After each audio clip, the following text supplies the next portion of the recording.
103편 13절에서 19절의 말씀입니다. 제목은 이름 없이 빛도 없이 우리를 지탱하는 뿌리라는 제목으로 오늘은 아버지에 대해서 말씀을 나누려고 합니다. 본문 13절입니다. 아버지가 자식을 긍휼히 여김같이 여호와께서 자기를 경외하는 자를 긍휼히 여기시나니. 여러분, 우리 아버지는 보이지 않는 곳에 아버지가 있습니다. 여러분, 우리는 나무를 볼 때 무엇을 봅니까? 화려하게 핀 꽃, 탐스럽게 열린 열매, 그리고 시원한 그늘을 만들어주는 풍성한 잎사귀를 봅니다. 하지만 그 나무를 지탱해 주기 위해 땅속 깊은 곳, 어둠과 습기 속에서 묵묵히 버티고 있는 뿌리를 기억하는 사람은 많지가 않습니다. 가정에서 아버지는 바로 그 뿌리와 같습니다. 꽃처럼 화려하지도 않고 열매처럼 달콤하게 드러나지도 않지만 비바람이 불 때 나무가 쓰러지지 않도록 온 힘을 다해 땅을 움켜쥐고 있는 존재인 것입니다. 오늘 본문 시편 103편 13절은 하나님을 설명하면서 가장 먼저 아버지라는 단어를 꺼내듭니다. 하나님은 왜 우리에게 자신을 계시할 때 왕이나 심판주보다 아버지라는 그 이름을 먼저 가르쳐 주셨을까요? 그것은 아버지라는 이름 속에 인간이 이해할 수 없는 가장 깊은 사랑과 헌신이 담겨 있기 때문입니다. 오늘 이 시간을 통해 우리를 위해 이름 없이 빛도 없이 수고하시는 육신의 아버지와 그 아버지를 통해 보여주시는 하나님 아버지의 사랑을 깊이 묵상해 보려고 합니다. 첫 번째로 긍휼 대신 아파하는 신자입니다. 오늘 본문에서 가장 핵심적인 단어는 긍휼입니다. 아버지가 자식을 긍휼히 여김같이, 히브리어로 긍휼을 뜻하는 나함은 여인의 자궁을 뜻하는 단어에서 파생되었습니다. 자녀의 고통을 자신의 장기가 끊어지는 것 같은 고통으로 느끼는 마음을 가리킵니다. 아버지는 감정을 잘 드러내지 않는 존재로 우리는 학습해 왔습니다. 자녀가 아플 때 어머니는 함께 울어주지만 아버지는 조용히 밖으로 나가 약을 사오고 병원비를 걱정합니다. 하지만 여러분, 아버지가 울지 않는다고 해서 아프지 않는 것 아닙니다. 아버지는 눈물 대신 땀을 흘릴 뿐입니다. 어느 수필에 이런 대목이 있습니다.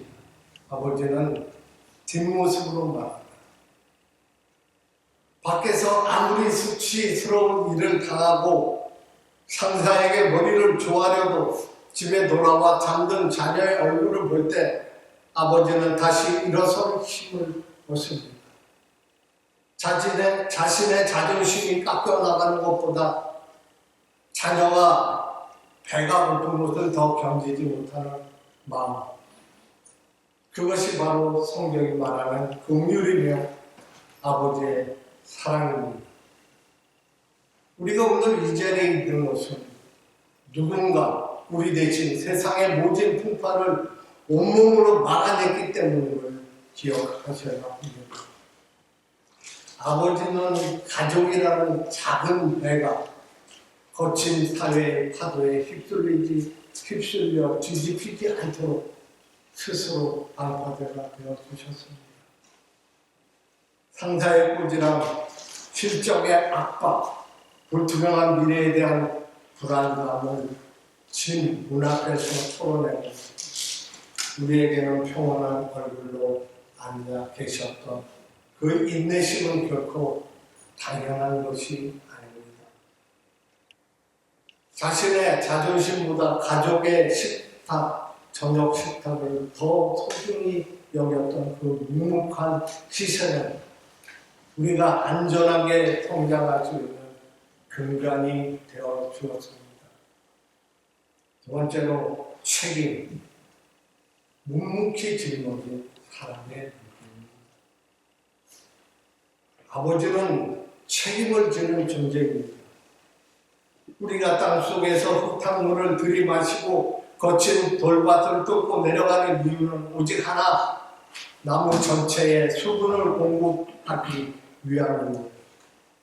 모든 아버지에게도 청춘이 있었고 이루고 싶었던 꿈과 열정이 있었습니다.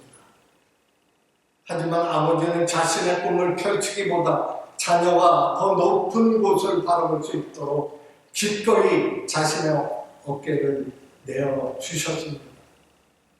낡은 구두를 신으면서도 자녀에게는 새 신발을 신기고 싶어 하셨고, 자신의 여가는 포기하면서도 자녀의 학습과 경험을 위해서는 아낌없이 투자하셨습니다. 우리가 지금 누리는 기회 중 상당 부분은 아버지의 포기 위에도 피어난 꽃입니다. 어머니의 사랑이 따뜻한 햇살 같다면 아버지의 사랑은 대지 아래 흐르는 지하수와 같습니다. 겉으로는 묵뚝뚝하고 엄격해 보일지 몰라도 자녀가 늦게 귀가할 때까지 TV 소리를 줄인 채 거실을 지키거나 자녀의 성공 소식에 남몰래 눈시울을 붉히는 분이 바로 아버지입니다. 밥 먹으니 차 조심해라 같은 투박한 말씀에 담긴 수천 가지 걱정과 의문은 아버지 닮음의 가장 뜨거운 고백이었습니다.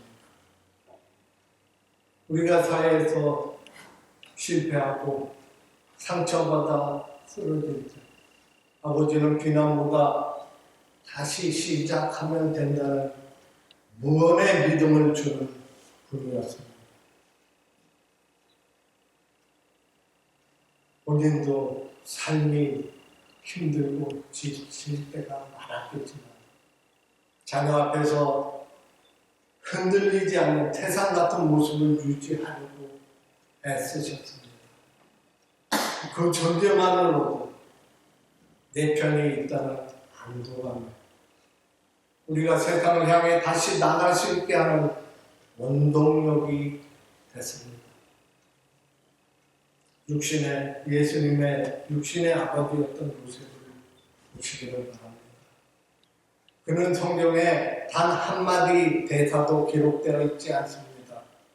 하지만 그는 하나님의 명령을 따라 묵묵히 마리아와 아기 예수님을 데리고 헤롯의 칼날을 피해 애국으로 피난 갑니다. 이름 없이 빛도 없이 그는 오직 가족을 지켜야 한다는 사명 하나로 그 험한 길을 걸었습니다. 오늘날 많은 아버지가 경제적 부양자라는 짐에 눌려 있습니다. 은퇴 후 거칠어진 손과 굵은 등을 보며 아버지는 때때로 허무함을 느낍니다. 나는 무엇을 위해서 살아가? 그러나 하나님은 말씀하십니다. 그 헌신이 바로 거룩한 제사였다고. 여러분, 아버지의 고친 손마디는 여러분을 향한 훈장입니다. 아버지의 굵은 등은 여러분이 올라타고 세상을 바라보았던 든든한 화살이었습니다. 아버지가 짊어진 그 무거운 책임감의 무게가 우리가 누린 평안의 크기였음을 고백해야 합니다. 세 번째로 영적 축복의 통로가 되는 아버지. 아버지는 영적 제사장입니다. 우리가 영양분을 빨아올려 잎사귀로 전달하듯 아버지는 하나님의 복을 받아 자녀에게 흘려보내는 통로입니다. 구약 성경을 보면 아버지가 자녀의 머리에 손을 얹고 축복하는 장면이 자주 나옵니다. 그것은 단순한 독담이 아니라 우리 하나님이 아버지에게 부여하신 권세입니다. 너는 하나님의 보배란다. 하나님이 반드시 너를 도우실 거다. 아버지의 이 한마디는 자녀의 인생에도 어떤 세상의 조언보다 강력한 힘을 발휘합니다. 아버지 여러분, 여러분의 입술에 축복의 권세가 있음을 믿으시기를 바랍니다. 비록 육신은 늙고 힘이 빠졌을지라도 여러분이 자녀를 위해 무릎을 꿇고 기도할 때 하늘 문이 열리는 역사가 일어납니다. 자녀들이 세상에서 방황하다가도 다시 돌아올 수 있는 이유는 보이지 않는 곳에서 나를 지탱해주는 아버지의 기도가 있기 때문입니다. 여러분, 이제 그 뒷모습을 안아주십시오. 우리는 결코 자신을 드러내지 않습니다. 꽃이 칭찬받을 때 뿌리는 어둠 속에서 웃습니다. 아버지가 바로 그렇습니다. 자녀가 성공했을 때 이게 다 내 덕이라고 말하기보다 뒤에서 조용히 미소 짓는 분이 우리 아버지였습니다. 여러분, 오늘 세 가지만 실천합시다. 오늘 예배가 끝나면 아버지의 손을 한번 잡아보십시오. 혹은 전화를 걸어 아버지 그동안 저희 키워주시느라 얼마나 고생하셨어요. 사랑합니다. 라고 말하십시오. 오늘 예배가 끝나면 남편의 손을 잡아보십시오. 여보, 우리 가정을 지키려고 고생 많이 했어요. 고마워요. 사랑해요. 오늘 예배가 끝나면 하늘을 향해서 손을 높이 들고 외치십시오. 아버지, 고맙습니다. 사랑합니다. 그 한마디가 아버지의 지난 세월 모든 고단함을 녹여줄 것입니다. 하늘에 계신 하나님 아버지도 힘내하실 것입니다. 여러분은 실패자가 아닙니다. 돈을 많이 벌었던 적게 벌었던 하나님 앞에서 가정을 지켜낸 당신은 영웅입니다. 하늘 아버지가 여러분을 안아주라고 말씀하십니다. 착하고 충성된 종, 내가 수고하였다. 우리 가정을 지탱해 보이지 않는 뿌리, 아버지의 사랑에 감사하며 우리 모두 긍휼히 여기시는 하나님 아버지께 모든 영광을 드리며 복된 가정 되시기를 주님의 이름으로 간절히 축원합니다. 아멘. 세상에서 가장 아름다운 낡은 구두라는 예화를 전해드리고 말씀을 마치려고 합니다.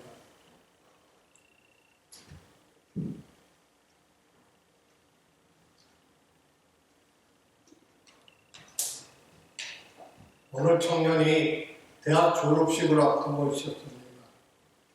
가난한 집안 형편이었지만 아버지는 성실하게 막노동을 하며 아들을 대학까지 공부시켰습니다. 졸업식 당일 아들은 번뜩한 정장을 차려입고 학교 교정에 섰습니다. 멀리서 아버지가 들어오는 모습이 보였습니다. 그런데 아들의 눈에 가장 먼저 들어온 것은 아버지의 낡고 뒤축이 다 닳아버린 구두였습니다.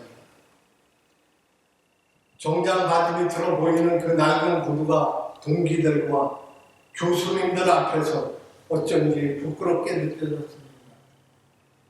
아들은 일부러 아버지를 피하며 친구들과 사진을 찍었습니다. 졸업 행사가 다 끝나고 집에 돌아온 아들은 현관에 놓인 아버지의 구두를 다시 보게 되었습니다.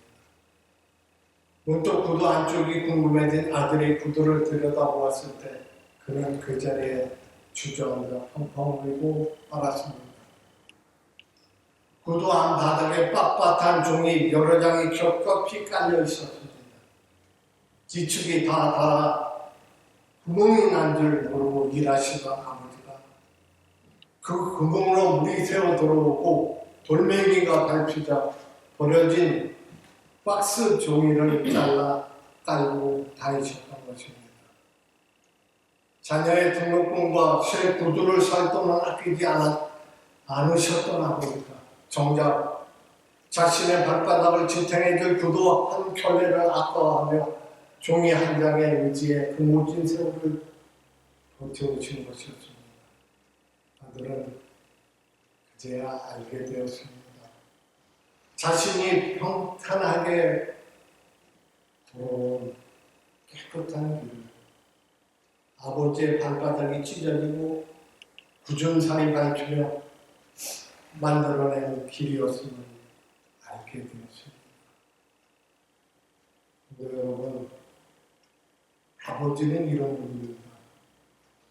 자신의 발바닥에 가시가 박히는 것은 참아도 자녀의 발에 흙탕물이 묻는 것은 참아보지 못하는 그런 아버지입니다. 오늘 우리가 신고 있는 이 깨끗한 신발은 누군가 낡고 해진 구두가 있었기에 가능한 것입니다. 그 보이지 않는 희생을 기억하는 것이 공경의 시작입니다. 오늘도 얇아진 아버지의 손목과 몸 등 가족을 위해 당신의 취향은 뒷전으로 밀어두셨던 세월, 자녀의 전화를 받고 밝아지던 그 목소리, 여러분, 아버지는 눈물을 흘리지 않는 것이 아니라 자녀가 울까봐 눈물을 안으로 삼키는 아버지를 명심하셔야 합니다. 기도하시겠습니다. 하나님 아버지, 오늘 우리에게 육신의 아버지를 허락하셔서 하나님의 사랑이 어떠한지 조금이나마 깨닫게 하시니 감사합니다. 이름 없이 빛도 없이 수고하신 아버지들의 눈물을 닦아 주시옵소서. 자녀들은 그 사랑을 당연하게 여기지 않고 감사하게 하시고 아버지를 다시금 영적인 본인을 회복하여 가정을 축복하는 제사장이 되게 하여 주시옵소서. 우리를 끝까지 포기하지 않으시고 긍휼히 여기시는 예수 그리스도의 이름으로 기도드리옵니다. 아멘.